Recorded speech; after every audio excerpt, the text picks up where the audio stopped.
இந்திய கடற்தொழிலாளர்களின் அத்துமீறல் எவ்வித நடவடிக்கைகளும் எடுக்கப்படவில்லை என்று குற்றச்சாட்டு.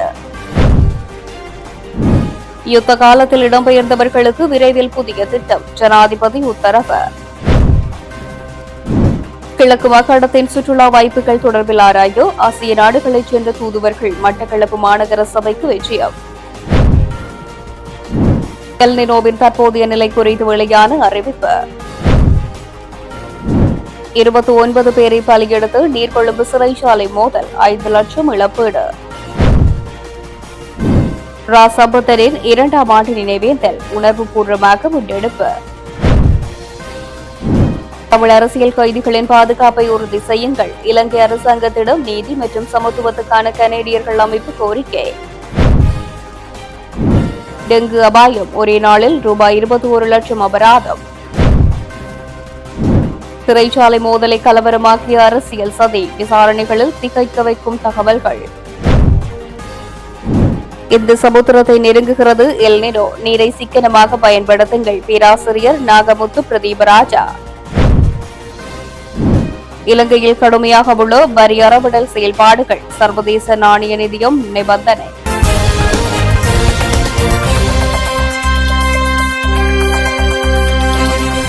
கடற்பரப்புக்குள் தொடர்ச்சியாக அத்துமீறி நுழைகின்ற இந்திய கடற்தொழிலாளர்கள் எமது கடற்தொழிலாளர்களின் இறங்குதுறைகளுக்குள் நுழைந்து மீன்பிடி நடவடிக்கைகளை மேற்கொண்டு வரும் நிலை ஏற்பட்டுள்ளதாக மன்னார் மாவட்ட மீனவ கூட்டுறவு சங்க சமாச செயலாளர் என் முகமது ஆலம் தெரிவித்துள்ளார். 2009 விடுதலை புலிகளின் நிர்வாக கால பகுதிகளிலே இந்த தொழில் முறைகள் அனைத்தும் தடுக்கப்பட்டிருந்தன.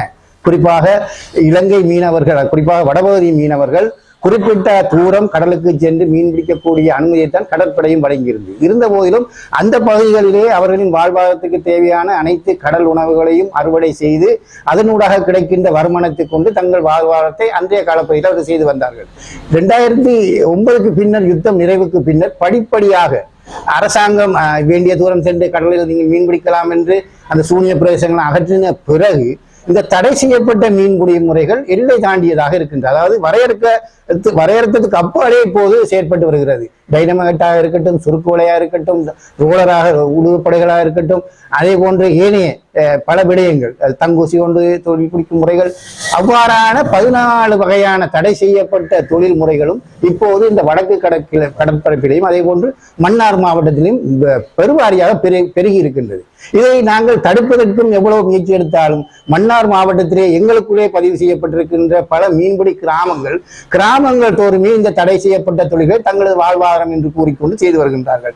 நாங்கள் கிராமங்களை குறிப்பிடாவிட்டாலும் உண்மையிலே யார் யார் என்ன தொழில் செய்கிறார்கள் அந்தந்த கிராமங்களுக்கு தெரியும். எனவே இதிலே நான் குறிப்பிட்டு யாரையும் குற்றம் சொல்லவோ அல்லது இந்த விடயத்தில் ஒருவரை குறிப்பிடவோ நான் இந்த ஊடக சந்திப்பை செய்யவில்லை. இந்த தொழில்கள் நாங்கள் தலைவர்கள் பல்வேறான கூட்டங்களில் பங்கு பெற்றுகின்றோம், பல மாகாண கூட்டங்களிலும் நாங்கள் பங்கு பெற்றுவோம். ஆனால் குறிப்பாக மன்னார் மாவட்டம் தொடர்ந்து பேசும்போது எங்களுக்கு சில விடயங்களை அங்கு பேசும்போது நாங்கள் தடுப்பதா அல்லது மௌனமாக இருப்பதா என்ற கேள்வியும் எழுகின்றது. இந்த தடை செய்யப்பட்ட தொழில்கள் நிறுத்தப்பட வேண்டும் என்று பல்வேறு கட்டங்களில் பல்வேறு விதமான போராட்டங்களாக இருக்கட்டும் அல்லது பல்வேறு அரசியல் தரப்புகளை சந்தித்து நாங்கள் மனு கொடுத்த விடயங்கள் போன்ற பல விடயங்கள், பேசிய விடயங்களாக நிறைய இருக்கின்றன. ஆனால் அவை அனைத்தும் பலனற்று. இன்று வரை நாங்கள் 2009 எப்போது கலைத்து துவங்கினோம் இந்த விடயத்தை, அப்போதிலிருந்து இன்று வரைக்கும் அந்த விடயத்தை தான் கைத்துக் கொண்டிருக்கின்றோம். எனவே ஒரு விடயமும் தீர்ந்ததாக இல்லை. பல அரசுகள் வந்து போயின. தற்போது கூட புதிய கடற்தொழில் அமைச்சர் பல்வேறான கருத்துக்களை கூறுகின்றார். அவர் நாங்கள் பல தடவை சந்தித்து விட்டோம். கடந்த அரசாங்கங்களில் இருந்த கடற்தொழில் அமைச்சரை விட இப்போது இருக்கின்ற அமைச்சரை நான் நினைக்கின்ற அமைச்சரை பொருட்படுத்த 1.5 வருடங்களிலே அவரை 10-15 தடவைக்கு மேலே நாங்கள் சந்தித்து இந்த பிரச்சனைகள் வலியுறுத்தி இந்த விடயங்களை தீர்த்து தாருங்கள் என்று ஒரு இணக்கமான செயற்பாட்டுகளால் நாங்கள் பிரச்சனைகளை தீர்த்துக் கொள்ள அமைச்சரிடம் அணுகினாலும் அமைச்சர் அவர்கள் ஒவ்வொரு சந்தர்ப்பத்திலும் அதை நிறுத்தலாம், இதை நிறுத்தலாம், உங்களுடைய அபிப்பிராயம் என்ன, உங்களுடைய இருக்க சம்பந்தமான தீர்வு என்னன்னு கேட்டு பெறுகிறாரே தவிர எதுவுமே அவர் செய்வதாக இல்லை. எனவே இந்த விடயத்திலே கடந்த கால அரசாங்கம் செய்த தவறைத்தான் இப்போது இருக்க அரசாங்கம் செய்து வருகின்றது. எந்த சட்டவிரோத மீன்பிடியும் இந்த நின்றதவாடி இல்லை. குறிப்பாக உள்ளூர் இழுவைப்படகு தொடர்பாக 2020 புத்தளத்திலே ஒரு வழக்கு ஒன்று தாக்கல் செய்யப்பட்டு சமூக கடல் சூழல் சார்ந்த ஒரு அமைப்பினால் அங்கு வழக்கு தாக்கல் பட்டு 23 பேராக அந்த வழக்கு போனது. ஆனால் இறுதியிலே அந்த 23 பேரும் நாங்கள் அவ்வாறான தொழிலை செய்யவில்லை என்று சொன்னார்கள். திணைக்களம் நாங்கள் அவ்வாறான தொழிலுக்கு அனுமதி வழங்கவில்லை என்று சொன்னார்கள். நீதிமன்றம் சொல்லிவிட்டது அது அவ்வாறான தொழில் செய்யவில்லை தானே, திருமணத்துக்கு அதுக்கு ஒரு வழக்கு, எனவே அந்த வழக்கு அப்படியே கைவிடப்பட்டது. அதே போன்றுதான் அண்மையில 2024 மேன்முறையீட்டு நீதிமன்றத்தில் யாழ்ப்பாணத்தை சார்ந்தவர்கள், நெடுந்தீவை சார்ந்தவர்கள் வழக்கு ஒன்றை பதிவு செய்கிறார்கள். அந்த வழக்கிலும் சொல்லப்படுகின்றது, அந்த குறிப்பிட்ட தொழிலை செய்கின்ற நபரை அடையாளப்படுத்தி அவருக்கு எதிராக நீங்கள் குற்றப்பத்திரிகை தாக்கல் செய்து இந்த வழக்கை அவரோடு நீங்கள் யார் யார் செய்தார்களோ அவர் சம்பந்தமான தரவுகளையும் தந்தால்தான் இதை நிறுத்தலாம் என்ற நீதிமன்றம் தனது நியாயத்திற்குட்பட்ட விடயங்களை கூறுகின்றது. கடந்த காலத்தில் இலங்கையில் நிலவிய உள்நாட்டு போர் காரணமாக இடம்பெயர்ந்தவர்களை துரித கதியில் மீள்குடியேற்ற அரசாங்கம் தீர்மானித்துள்ளது.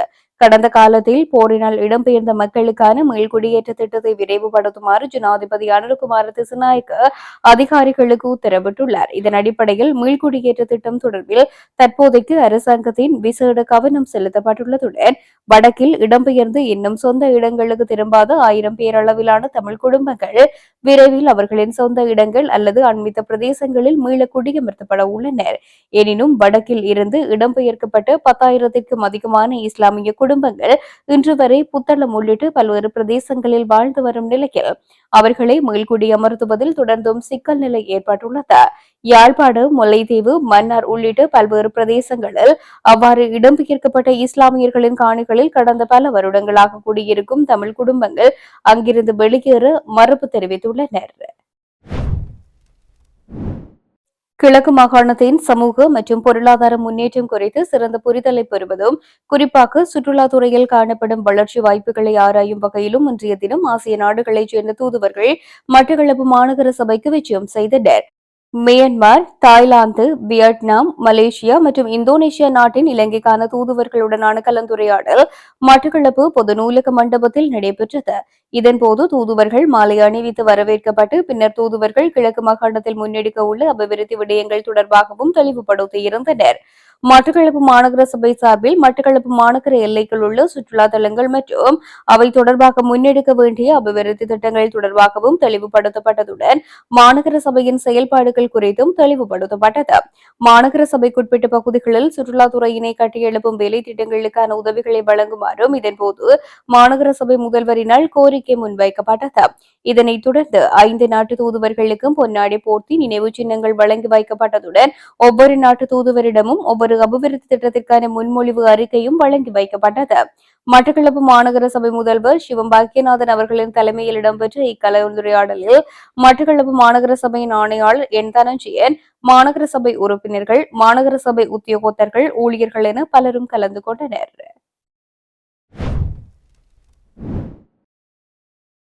பசிபிக் பெருங்கடலில் ஏற்பட்டுள்ள எல் நினோ காலநிலை மாற்ற நிலை தற்போது ஆரம்ப நிலையில் பலவீனமாக இருந்தாலும் வரும் அக்டோபர் மற்றும் நவம்பர் மாதங்களில் இது வலுவடையக்கூடும் என வளிமண்டலவியல் திணைக்களம் தெரிவித்துள்ளது. உலகளாவிய காலநிலை முன்னறிவிப்புகளின்படி இந்த எல் நினோ காலநிலை காரணமாக இலங்கை உட்பட உலகம் முழுவதும் உள்ள பல நாடுகளில் காலநிலை மாற்றங்கள் ஏற்படக்கூடும் என்று அந்த திணைக்களத்தின் முன்னறிவிப்பு பிரிவின் பணிப்பாளர் மெரில் மெண்டிஸ் சுட்டிக்காட்டினார்.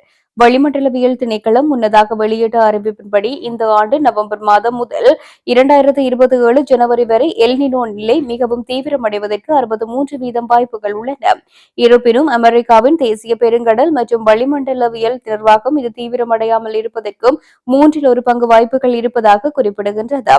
இந்த நிலைமையினால் தற்போதுள்ள தென்மேற்கு பருவமழை குறைவடையக்கூடும் என்று சுட்டிக்காட்டிய மெரில் மெண்டிஸ் அக்டோபர் மற்றும் நவம்பர் மாதங்களில் வழக்கமான மழை அளவை விட அதிக மழை வீழ்ச்சி எதிர்பார்க்கப்படுவதாகவும் தெரிவித்தார்.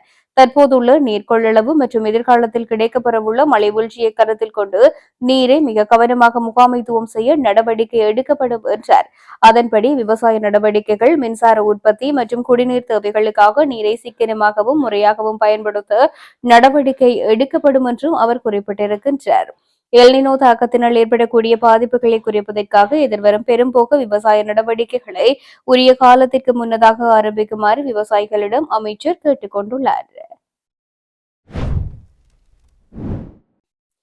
நீர்கொழும்பு சிறைச்சாலை கலவரத்தில் உயிரிழந்த சிறைச்சாலை உத்தியோகத்தர்களின் குடும்பங்களுக்கு தலா 5 லட்சம் ரூபாய் வீதம் இழப்பீடு வழங்கப்பட்டுள்ளது.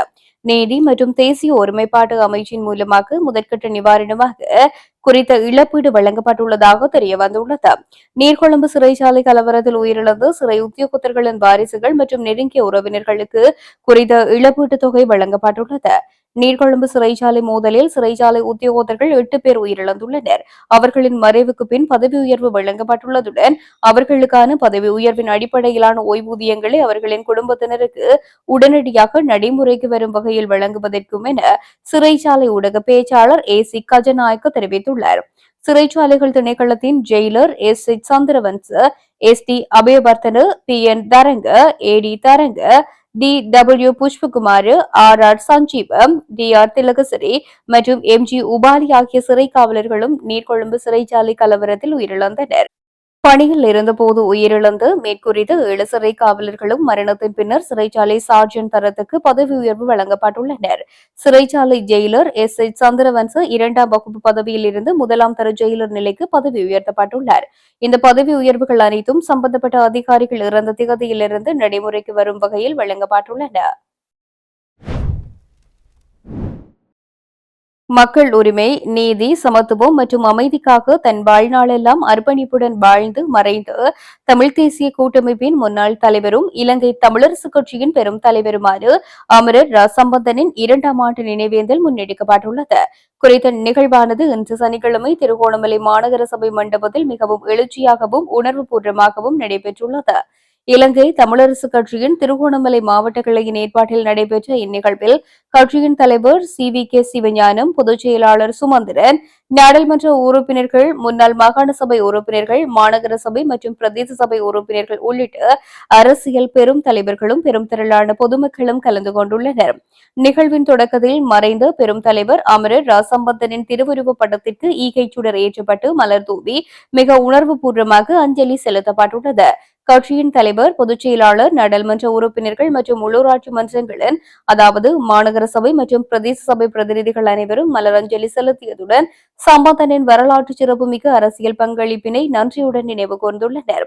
அவர் விளைத்த ஒற்றுமை, நீதி மற்றும் ஜனநாயக பாதை என்றும் நினைவில் நிலைத்திருக்கும் என்றும் அவர் காட்டிச் சென்ற நேர்மையான ஜனநாயக வழியிலான அரசியல் பாதையில் தமிழ் மக்களின் உரிமைகளை வென்றெடுக்கும் வரை ஒன்றிணைந்து பயணிக்க வேண்டும் என்றும் இதன்போது வலியுறுத்தப்பட்டுள்ளது. இந்நிகழ்வில் கட்சியின் முக்கியஸ்தர்கள், மாவட்ட அமைப்பாளர்கள், சிவில் சமூக பிரதிநிதிகள் மற்றும் பெரும் திரளான திருகோணமலை மாவட்ட பொதுமக்கள் என பலரும் கலந்து கொண்டு அஞ்சலி செலுத்தியமை குறிப்பிடத்தக்கது. தமிழ் அரசியல் கைதிகளின் பாதுகாப்பை உறுதி செய்யுமாறு இலங்கை அரசாங்கத்திடம் கனடாவின் டொரண்டோவை தலைமையிடமாக கொண்டு நீதி மற்றும் சமத்துவத்துக்கான கனேடியர்கள் அமைப்பு கோரிக்கை விடுத்துள்ளது. குறித்த அமைப்பின் பிரதிநிதியான ரோய் வெளியிட்டுள்ள அறிக்கையில் மேலும் தெரிவிக்கப்பட்டுள்ளதாவது: இலங்கையில் ஏற்பட்டுள்ள சிறைச்சாலை நெருக்கடி காரணமாக மெகசின், போகம்பரி மற்றும் கொழும்பு விளக்கமறியல் உள்ளிட்ட சிறைச்சாலைகளில் தடுத்து வைக்கப்பட்டுள்ள தமிழ் அரசியல் கைதிகளின் உயிருக்கு அச்சுறுத்தல் ஏற்பட்டுள்ளது. நாட்டின் சிறைச்சாலைகள் சுமார் 10,000 கைதிகளை மட்டுமே தங்க வைக்கும் வசதியை கொண்டிருந்தாலும் தற்போது சுமார் 40,000 பேர் சிறை வைக்கப்பட்டுள்ளதனால் கடுமையான நெரிசல் நிலவுகின்றது. 1983ஆம் ஆண்டு வெலிக்கடை சிறைச்சாலை படுகொலை மற்றும் 2000ஆம் ஆண்டு பிந்தனுபல படுகொலை போன்ற சம்பவங்கள் உட்பட சிறைச்சாலைகளில் வன்முறையான சூழல் உருவாக்கும் போதெல்லாம் தமிழ் அரசியல் கைதிகள் அதிக ஆபத்தை எதிர்கொள்கின்றனர். இதனையடுத்து தமிழ் அரசியல் கைதிகளுக்காக தனித்துவமான பாதுகாப்பு வலயங்களை அமைத்தல், கைதிகளின் குடும்பங்களுக்கு அவர்களின் பாதுகாப்பு நிலை குறித்த தகவல்களை உடனுக்குடன் வழங்குதல், ஐக்கிய நாடுகளின் சித்திரவதை தடுப்பு குழு மற்றும் சர்வதேச செஞ்சிலுவை சங்கம் ஆகிய அமைப்புகளுக்கு தடையற்ற கண்காணிப்பு அனுமதி வழங்குதல் ஆகியன அவசியமாகும். மேலும் பயங்கரவாத தடை சட்டத்தின் கீழ் நீண்ட காலமாக விசாரணையின்றி தடுத்து வைக்கப்பட்டுள்ள தமிழ் அரசியல் கைதிகளை நிபந்தனையின்றி விடுதலை செய்ய ஜனாதிபதி தனது நிறைவேற்று அதிகாரத்தை பயன்படுத்த வேண்டும். மேலும் கோரிக்கையாக கனடா வெளியுறவு அமைச்சு உள்ளிட்ட முக்கிய சர்வதேச அமைப்புகளுக்கு உத்தியோகபூர்வமாக அனுப்பப்பட்டுள்ளது என்று குறிப்பிடப்பட்டுள்ளது. டெங்கு நுளம்புகள் பெருகும் வகையில் தமது வீடுகள் மற்றும் சுற்றுப்புறங்களை பராமரித்த வீடு உரிமையாளர்கள் உள்ளிட்டோருக்கு கங்கொடகலவு நீதவான் நீதிமன்றம் மொத்தமாக 21 லட்சம் ரூபாய் அபராதம் விதித்துள்ளது. மகரகம சுகாதார வைத்திய அதிகாரி பிரிவில் முன்னெடுக்கப்பட்ட டெங்கு ஒழிப்பு வேலை திட்டத்தின் போது வீடு வீடாக மேற்கொள்ளப்பட்ட பரிசோதனைகளில் டெங்கு நுளம்புகள் பெருகும் இடங்கள் கண்டறியப்பட்டதைத் தொடர்ந்து சம்பந்தப்பட்டோருக்கு எதிராக நீதிமன்றத்தில் வழக்கு தொடரப்பட்டதாக அதிகாரிகள் தெரிவித்தனர். இது ஒரே நாளில் விதிக்கப்பட்டு அதிகபட்ச அபராத தொகை என மகரகம சுகாதார வைத்திய அதிகாரி நிர்வாக பொது சுகாதார பரிசோதகர் நளின் கல்தோரே தெரிவித்திருக்கின்றார். எதிர்காலத்திலும் டெங்கு ஒழிப்பு நடவடிக்கைகள் தொடரும் என்பதால் பொதுமக்கள் தங்களது வீடுகளையும் சுற்றுப்புறங்களையும் சுத்தமாக பராமரிக்குமாறும் அவர் வலியுறுத்தியுள்ளார்.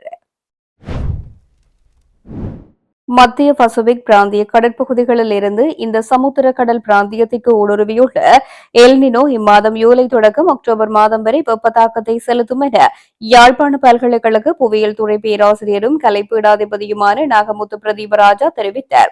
இன்று சனிக்கிழமை யாழ் கலட்டி வீதியில் அமைந்துள்ள மிலேனியம் தனியார் விடுதியில் மன்னார் சமூக பொருளாதார மேம்பாட்டுக்கான அமைப்பு ஏற்பாடு செய்து எல்னினோ தொடர்பான விவசாய போதனா ஆசிரியர்கள் மற்றும் கடற்தொழில் சார்ந்தவர்களுக்கான செயலமர்வில் பங்கு பெற்று கருத்து தெரிவிக்கும் போதே இவ்வாறு தெரிவித்தார்.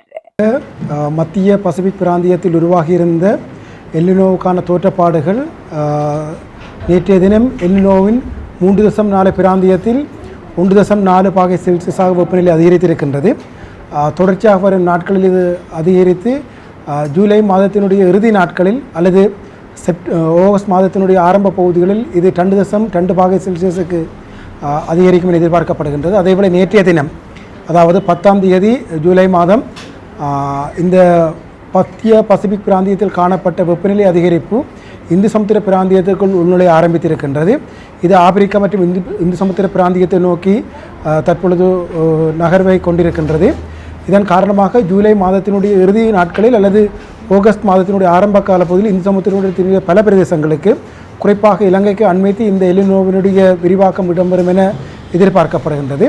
அதேவேளை ஆகஸ்ட் மாதத்தினுடைய ஆரம்ப நாட்களில் இந்து சமுத்திரத்தினுடைய வெப்பநிலை தற்பொழுது இருக்கும் நிலைமையை விட 1.8 பாகை செல்சியஸ் கூடுதலாக அதிகரிக்கும் என எதிர்பார்க்கப்படுகின்றது. உண்மையில் இந்த எல்னினோ தோற்றப்பாட்டோடு தொடர்பற்றதாக இல்லாவுடனும் கூட எல்னினோவோடு இணைந்த காலப்பகுதிகளில் ஐரோப்பிய ஒன்றியத்துக்கு உட்பட்ட பல நாடுகளில் கடுமையான வெப்ப அலை பல்வேறு வகையான பாதிப்புகளை ஏற்படுத்தி இருக்கின்றது. கடந்த 10ஆம் தேதி ஜூலை மாதம் வரையான கணக்கின்படி ஐரோப்பிய ஒன்றியத்தைச் சேர்ந்த 11,000 பேர் இறந்திருப்பதாக அறிக்கைகள் வெளியாகியிருக்கின்றன. இதேவேளை நேற்றைய தினம், அதாவது 10ஆம் தேதி ஜூலை மாதம், ஸ்பெயினில் ஒரு எதிர்பாராத காட்டுத்தீ உருவாகி இருப்பதாக கூறப்படுகின்றது. ஆகவே இவை யாவுமே எல்னினோவோடு தொடர்பட்டதாக இருந்தாலும் கூட, தொடர்பட்டதாக இல்லாமல் இருந்தாலும் கூட, எல்னினோவினுடைய ஆரம்ப காலங்களில் ஏற்பட்ட ஒரு ஐரோப்பிய பிராந்தியத்தில் ஏற்பட்ட ஒரு வெப்ப அலையிலோடு தொடர்பட்ட விடயமாகவே கருத முடிகின்றது. ஆகவே எல்னினோவினுடைய வருகை என்பது 100% உறுதிப்படுத்தப்பட்டிருக்கின்றது. அனைத்து மாதிரிகளும், அனைத்து மாதிரி நிலையங்களும் அதனை உறுதிப்படுத்தி இருக்கின்றன. இலங்கையை பொறுத்தவரைக்கும் ஆரம்பகட்ட தயார்படுத்தல் மற்றும் விழிப்புணர்வு நடவடிக்கைகள் மேற்கொள்ளப்படுகின்றன. இருந்தாலும் கூட உண்மையில் எங்களை பொறுத்தவரைக்கும் நீர் ஆதாரம் ஒரு மிகப்பெரிய நெருக்கடிக்குள் சிக்கும் என்பதனால் நீரை பாதுகாப்பதற்கான பொறிமுறைகளை நாங்கள் உடனடியாக அல்லது விரைந்து மேற்கொள்ள வேண்டும். ஏனென்றால் எல்னினோவினுடைய உச்சம் வருகின்ற காலப்பகுதிக்கு பின்னர் நீரை பாதுகாப்பதற்கான முயற்சிகளை மேற்கொள்வதனூடாக நாங்கள் குறைந்த பலனையை பெற முடியும். ஆகவே உடனடியாக அல்லது வினைத்திறனாக விரைந்து செயற்பட்டு எங்களுடைய மிகப்பெரிய ஆபத்தை எதிர்நோக்கி இருக்கின்ற எல்னினோவினால் மிகப்பெரிய அளவு பாதிக்கப்படும் என எதிர்வு கூறப்பட்டிருக்கின்ற இந்த நீர் ஆதாரங்களை பாதுகாப்பதற்கு உரிய நடவடிக்கைகளை அரசாங்கம் மேற்கொள்ள வேண்டும். அரசாங்கம் சில இடங்களில் சில வகைகளான நடவடிக்கைகளை மேற்கொண்டிருக்கின்றது. இருந்தாலும் கூட முழு வினைத்திறனான அளவில் இந்த நிலைமைகளை எதிர்கொள்வதற்குரிய நிலைமைகளை அரசாங்கம் இன்னும் ஏற்படுத்தவில்லை. மிகப்பெரிய அளவிலான தயார்படுத்தல் மற்றும் விழிப்புணர்வே இந்த எல்னினோவை வெற்றிகரமாக எதிர்கொள்வதற்கான நடைமுறை என்பதனால் அல்லது தீர்வு என்பதனால் அதனை மேற்கொள்வதற்கு அரசாங்கத்தினுடைய தகர திணைக்களங்களும் ஒருங்கிணைந்து வேலை செய்வதனூடாக இந்த எல்னினோவினை நாங்கள் வெற்றிகரமாக எதிர்கொள்ள முடியும். இல்லாவிட்டால் நாங்கள் எதிர்பார்ப்பதை விட மிக மோசமான ஒரு பாதிப்பினை ஜூலை மாதம் முதல் செப்டம்பர் மாதம் வரைக்கும் நிகழ இருக்கின்ற வறட்சியினாலும் அக்டோபர் நவம்பர் மாதங்களில் கிடைக்க இருக்கின்ற கடும் மழையினாலும் நாங்கள் பாதிக்கப்படுவதற்கான வாய்ப்புகளை கொண்டிருக்கின்றோம். ஆகவே அரசோடு சேர்ந்த திணைக்களங்களும் இதனை ஒரு மிக முக்கியமான பிரச்சனையாக கருத்தில் கொண்டு உரிய தயார்படுத்தல் மற்றும் விழிப்புணர்வு மற்றும் முன்னேற்பாட்டு நடவடிக்கைகளை மேற்கொள்வதனூடாக இந்த உருவாகி இருக்கின்ற எல்னினோவை இலங்கை மக்கள் முழுவதும் வெற்றிகரமாக எதிர்கொள்ள முடியும். நீர்கொழும்பு சிறைச்சாலையில் ஏற்பட்ட வன்முறை மோதல்கள் குறித்து ஐக்கிய நாடுகள் மனித உரிமைகள் அமைப்பின் செய்தி தொடர்பாளர் ரவீனா ஹம்சத்வனி கவலை வெளியிட்டுள்ளார். சிறைச்சாலையில் வெடித்த இந்த பயங்கர வன்முறையும் பிற சிறைகளில் கைதிகளுக்கு எதிராக காவலர்கள் பழிவாங்கும் நடவடிக்கைகளில் ஈடுபடுவதாக வெளிவந்துள்ள அறிக்கைகளும் மிகுந்த அதிர்ச்சி அளிப்பதாக அவர் குறிப்பிட்டார். இந்த சம்பவத்தில் உயிரிழந்த மற்றும் காயமடைந்த கைதிகள், சிறை அதிகாரிகள் உள்ளிட்ட பல டசன் கணக்கானோரின் குடும்பங்கள் உண்மையை அறிந்து கொள்ளவும், இதற்கு காரணமானவர்கள் சட்டத்தின் முன் நிறுத்தப்படுவதை காணவும் தகுதியுடையவர்கள் என்று அவர் கூறியுள்ளார். இச்சம்பவங்கள் குறித்து விசாரணை நடத்தப்படும் என அதிகாரிகள் உறுதியளித்துள்ளதை வரவேற்பதாக குறிப்பிட்ட அவர், அந்த விசாரணைகள் விரைவாகவும் சுதந்திரமாகவும் வெளிப்படையானதாகவும் அமைய வேண்டும் என்றும் வலியுறுத்தினார்.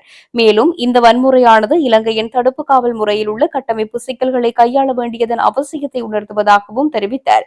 நீண்ட கால விசாரணை என்று தடுத்து வைப்பது, சிறைச்சாலைகளில் அதிக நெரிசல் மற்றும் போதிய வசதிகள் இல்லாத சூழல் போன்றவையே இதன் முக்கிய பிரச்சினைகளாக சுட்டிக்காட்டப்படுகின்றன.